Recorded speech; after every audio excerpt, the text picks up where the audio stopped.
All right, welcome back, everybody. Today is Monday, January the 13th of the year 2025. Boy, do I hope you and yours are off to a crazy, awesome start to this fresh new year. Buckeye football, massive podcast coming up later this week. Never fear. We got Doug Wade. We got Dominic Rose, the VP of Hype. We've got Brandon Wandell checking in. Of course, we have Captain Cardinal.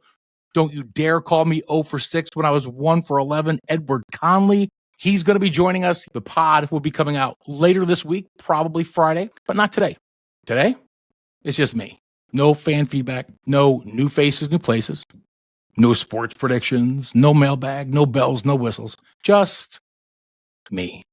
For those of you who don't know, my name is Casey Wandell, and I'm a recovering alcoholic. Today, January the 13th, 2025, completes my 9th full year of sobriety. 9 years, 3,285 days, alcohol-free. Man. It's crazy even just thinking about that. It all started with a single decision. Not a thought, not a maybe. It started with a decision, which by definition, very simply, very powerfully, means to eliminate all other options. That's what a decision is. Today, I'd simply like to share a few thoughts, hoping that perhaps you or somebody you care about, somebody you work with, somebody in your sphere of influence may find a nugget or two relatable, helpful, and dare I say, perhaps inspirational. Let's start with the moment that changed everything. The literal moment that I knew my relationship with alcohol was coming to an end. Not a break, not a separation, a full-blown divorce. Now, if I told you it was on Christmas Eve morning back in 2015 in a beautiful church, in fact, the church of the Catholic grade school that I grew up in my hometown, surrounded by all of my closest lifelong friends, family, odds are you'd think I was describing a Christmas miracle full of joy and whimsy. The reality, however, is something quite different. Christmas Eve morning, school and church I grew up in, closest lifetime friends, all very true. I wasn't attending Christmas Eve Mass, however. No. Instead, it was a funeral. A funeral of my lifelong friend and brother, Douglas Dorley, who unexpectedly had passed away from drug and alcohol use just a few days earlier on December the 18th at 41 years young. Now, Doug and I were classmates from second grade through high school. St. Charles, right there in Lima, Ohio, followed by Lima Central Catholic. We were roommates during our college years, okay, along with 3 other lifelong friends of ours. And then Doug and I were actually roommates again post-college for a year back in Lima, sharing a small condo as we both began adulthood in the real workforce. He was a plumber pipe fitter in the union, and I was a terrible sportscaster. Point is, I had known Doug as long as I'd known anything. Played baseball with him my entire life, had countless sleepovers, played sports with him my entire life, shared so much time with him. Fast forward to that Christmas Eve morning, and there he was right there in front of me in a casket. A beautiful, shiny, navy blue and gold Notre Dame football casket. I shit you not. Play like a champion today. The entire community that we all grew up with jammed into this beautiful, quaint church, the St. Charles Church there on the west side of Lima, small town in Ohio. Irish Catholic family, the Dorleys, incredible family. And there we all were, saying goodbye to one of the kindest, sweetest, most generous, thoughtful, funny, caring, giving, hardworking, loving souls you could ever possibly know. Doug Dorley, his soul, his spirit, the way it was given to this earth was a gift. The way it was meant to be before the drugs, before the alcohol. My God. A gift to anybody who was blessed to cross paths with him. Extinguished way too soon because of alcohol and drug use. was 41 years young. And there I sat. Oh, I was drunk by the way. 10 a.m. Christmas Eve. Drunk. Well, how was I drunk, you might ask? Well, let me tell you how. Because I got so buckled the night before. I must have had damn near half a fifth of Maker's Mark, the night before. I was so physically sick. And that feeling when you're not quite fully hungover, you're still kind of, and incredibly nauseous. So I stood in the parking lot looking out at the playground that all of us had grown up on. It's amazing how much smaller the swing sets looked, and the monkey bars and the teeter-totters and all that stuff. And I pulled out my handy-dandy fifth of Maker's Mark that I always had in my Jeep. And I took 3 huge swigs. Oh, makes me dry heave just talking about it. But I had to. Otherwise, I was going to be physically ill from just all the drinking and not sleeping the night before. Just a quick side note. So my marriage had ended just a few years earlier. And that's what really started my slow burn, my slow descent into the maddening darkness of alcohol abuse. When I got divorced,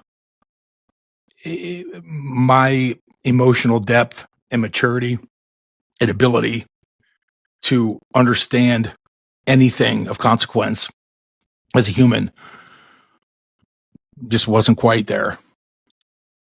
So in a very shallow, the world owes me, everyone's a jerk except me, I'm just going to drown myself in darkness and depression because eventually the world will save me, or people will feel sorry for me, or everyone will come rushing. Well, that doesn't happen, as we all know. And before you know it, you go from a social drinker. You ever heard that term before? Huh? Social drinker, right? So you drink it. Miller Lite was my beer of choice. I drink Miller Lights, a bunch of them on the weekends, a bunch of them. Maybe a shot or two here and there, but nothing. Hard liquor wasn't the thing. When I was handed that life event, the incredibly adverse life event at the time, it quickly dawned on me that it was a lot easier just to shove some Maker's Mark down my throat, and you would numb the pain a lot quicker and be a lot less bloated and full. You didn't have to drink 15 Miller Lights. You could just drink 4, 5, 6 shots of Maker's, and that would do the trick. Well, that's how it all began. Maker's Mark was my boy. It turned into the love of my life, Maker's Mark. I always knew where it was. I had a bottle in my Jeep. I had a bottle in my apartment. Never run out. Always knew where another one was, and you always planned on going to the liquor store to make sure you were always stocked up. But I digress. So back in the church and staring at that coffin, so disgustingly hungover. Oh my God, it's so uncomfortable and bloated and nauseous and drunk and depressed and gut-wrenched and heartbroken and hot. It was so hot and so intense. Oh my God. It's the awful. It's the most awful. It was the most awful. God, it was awful on every level. God. And there I was sitting in that pew. God, I was drunk. Fucking drunk. Looking at my brother in a casket because of drunk.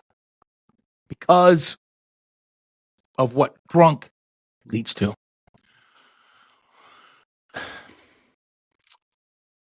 I had to divorce alcohol forever. I'll never forget that moment. Sitting in that pew, you that seems so much smaller than it did when I was growing up I was an altar boy in the church. But man, I had that moment where I watched that casket go by. My God. And I knew, I didn't say it out, it was in my head. And I said, now, here's the deal. Here's what you have to understand. Maker's Mark was my baby at the time. So I made the decision in that moment. I drank that whole damn rest of the fifth. Driving home to Cleveland that afternoon, followed by, I don't know, drunkenly, randomly selecting January the 13th, about 2.5 weeks, because I wanted to have one last dance. I wanted to have one last go round with the most significant relationship I'd ever had in my adult life up to that point. And that relationship was with alcohol. Okay. I don't remember that time from Doug's funeral on Christmas Eve to that Wednesday. It was a Wednesday, January the 13th. I don't remember it. I probably didn't see the light of day very much. I'm telling you, it was very similar to the Nicolas Cage leaving Las Vegas. I mean, it was I don't know. I was either going to die of alcohol poisoning or make it to that little red circle on the 13th. And that was it. And that's exactly what I did. Boy, I tell you, it was a scary day. It was a scary day. Make no mistake. That was a scary, scary day because it was over. It was over. Today marks 9 years of sobriety. 9 years. A milestone that feels both vast and intimate. Vast because it holds countless days, struggles, triumphs, yet intimate because every single step of this journey is so personal and so deeply transformative.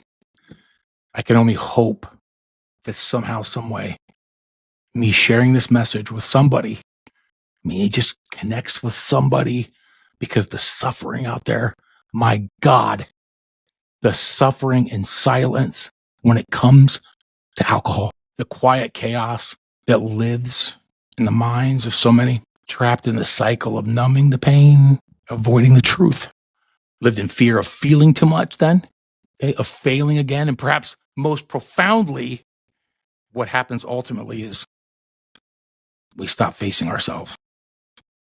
We stop facing ourselves when it matters most because we have that crutch. Sobriety for me, it means rebuilding trust in myself, confronting the truths that I tried to bury, and somehow finding the courage to grow in the face of that discomfort now. One of the greatest lessons, ladies and gentlemen, I think, is that healing is not linear. Progress, obviously, is not measured in perfection, but in persistence. Setbacks, moments of doubt, days where, I'm a total joke and just want to go run and hide somewhere. Of course. My God, of course. Of course. I'm not a damn thing you want to do out there is easy. But you build muscle, right? Just like anything else that you start to build reps. Iron sharpens iron. Each challenge teaches you something essential about yourself, just like it did me. Resilience, grace, and the boundless capacity we all have to truly, truly change. Maybe the most important thing it taught me was the value of vulnerability, right? God, for so long, I believed that admitting struggles, just like most of us, sign of weakness, especially men. It meant hiding the cracks. It meant pretending I had it all together. Boy, I tell you, did I have it all together? Oh boy, couldn't teach me anything, couldn't tell me anything. But true strength lies in honesty, does it not? It's saying, I need help.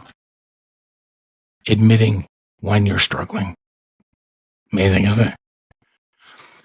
It's standing before others, as I am now to you, saying, this is me, baby. Not only am I imperfect, I am a walking, talking, flawed joke. But my God, it's me. It's me. And I'm going to keep pushing forward in the spirit of love and giving and hope and feeling this way and giving this truth to you. To those of you who have supported me on this journey and continue to support me on this journey, I can't thank you enough, obviously. Your kindness, your patience, your belief, especially in the times and the days where it was a lot more belief than I had in myself. Nothing short of life-saving, nothing short of everything. Thank you doesn't quite do it justice, but my God, just know how grateful I am and will continue to be endlessly. To anybody out there who's just beginning this journey, look at me. You are looking at one of the biggest buffoons that you'll ever see in your entire life. I am talking about buffoonery on a level to the likes of which mankind has rarely seen.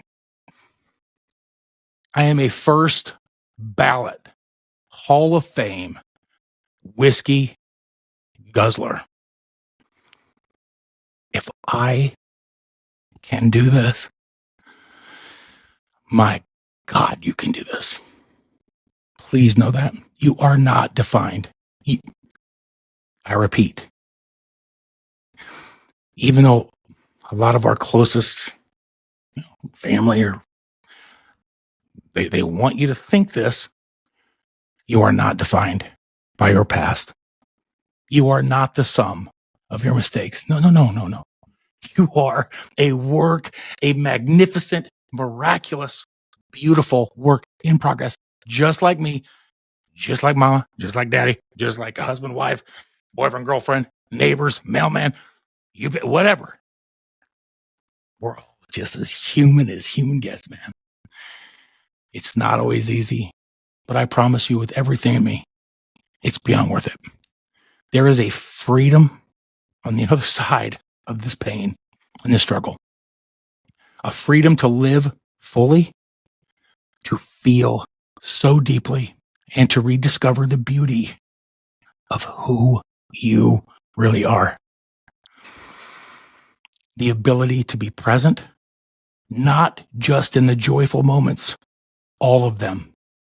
Face life with the clarity and courage without numbing or running away. Think about that. Think about facing everything. Everybody in your life will eventually know, just like in my life, they know when you come to me, you get the clear. There is no impaired case. You don't have to worry or wonder. I'm here. It's always this. Mistakes, right, wrong. It's this. The alcohol's not in here. Screwing with my mind, rewiring things, making you say dumb shit, making you say hateful things. Oh, sorry about that's gone. And you'll see darkness hates the light. Darkness hates the light. And the further you go down this path, you will be like a beacon of light. And for all the broken souls, all the hurt souls, will all seek you out. They'll seek your light. And they just want that truth. They just want to know that there's somebody out there who isn't in the bottle, that isn't 12 shots deep, that isn't high as a kite. They just want to know, and they want to be with you, and they want to feel better. And it happens just by being in your presence, truly connecting with yourself, with others, and the world around you. So today, beyond gratitude, filled with gratitude, the lessons I've learned, people that walked this path with me, and the chance to be here as a testament to the power of change. I'm right here. It's not the end of the story.